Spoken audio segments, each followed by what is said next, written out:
जय जगन्नाथ आज्ञा 2024 रे जो इलेक्शन फलाफल होता आम उणा अधिक जाचे एवं ईसीआई वेबसाइट रे निर्दिष्ट भाव में किसी सब कन्स्टिट्यूएंसी डाटा मिलूला किंतु ताकर जो पीडीएफ फॉर्मेट थाए से बोधे एबे छाड़ी 2024 इलेक्शन और कांग्रेस रणनीति कौन हम से नहीं कि आमे गर्वित ओडियार आसंता संस्करण प्रकाश पाइबू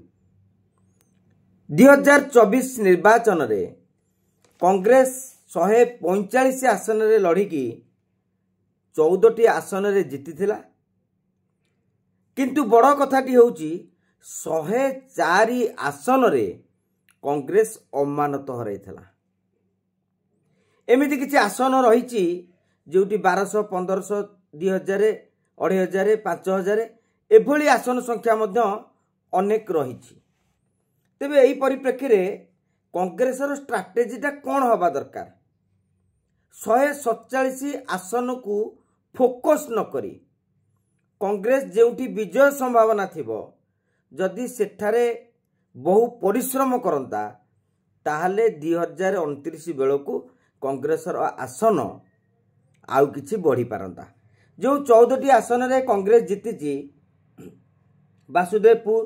भवानीपाटना जी उदयगिरी बारवाटी कटक सान खेमुंडी मोहना गुणुपुर विषम कटक रायगड़ा लखीमपुर पटांगी चित्रकोंडा और राजगांगपुर एवं पाखापाखि 10टी आसन रे कांग्रेस कड़ा टक्कर देइथला ताहा होची आनंदपुर जोटी जयदेव जेना लड़ीथिले भोगराई सत्यशिव दास बस्तारू विजय नायक भंडारी पोखरी रे निरंजन पट्टनायक बलांगीर रे समरेंद्र मिश्र डाबुगा रे लिपिका माझी लांजीगढ़ रे बलभद्र माझी नल्ला रे भक्तचरण दास बालीगुड़ा रे उपेंद्र प्रधान आली रे देवस्मिता शर्मा ए 10 आसन रे कांग्रेस जबरदस्त टक्कर देइथला ता माने जीती 14 ये 10 माने 24 आसन रे दलर पोटेंशियल अच्छी दल जदि से भली भाव में तांको नेता माने ग्राउंड को जाई काम करिवे ताहाले मध्य से माने 29 इलेक्शन रे आसी परिवे या छड़ा आउ 7टी निर्वाचन मंडली अच्छी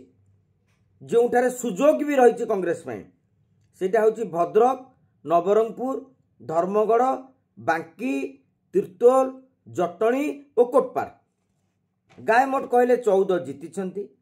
10 रे द्वितीय पोजिशन थे भारी कड़ा टक्कर देते 14 10 24 एवं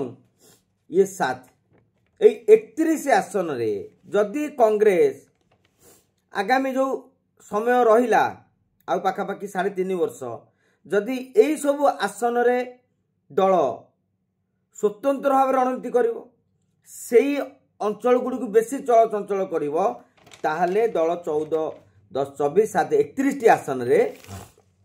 2029 रे गोटे सुजोग मध्य दल पई रही पारिवो या छड़ा जो 30,000 ऊर्ध्व वोट पाइथिला पद्मपुर तलसरा रेड़ाकोल सोरो लोईसिंगा जूनागढ़ काकटपुर और पारलाखेमुंडी सेठारे 50-50 सिचुएशन बा आउ 4-5% भोट बढ़िले दल पई किछि सुजोग रही तेणु 147 आसन उपरे पीसी सभापति तांको टीम पूरा फोकस करिया अपेक्षा जदि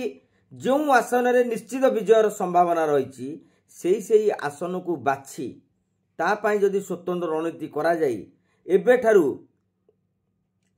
को नेता माने सेठारू लड़िवे से मानकू हाईकमांड पक्षरु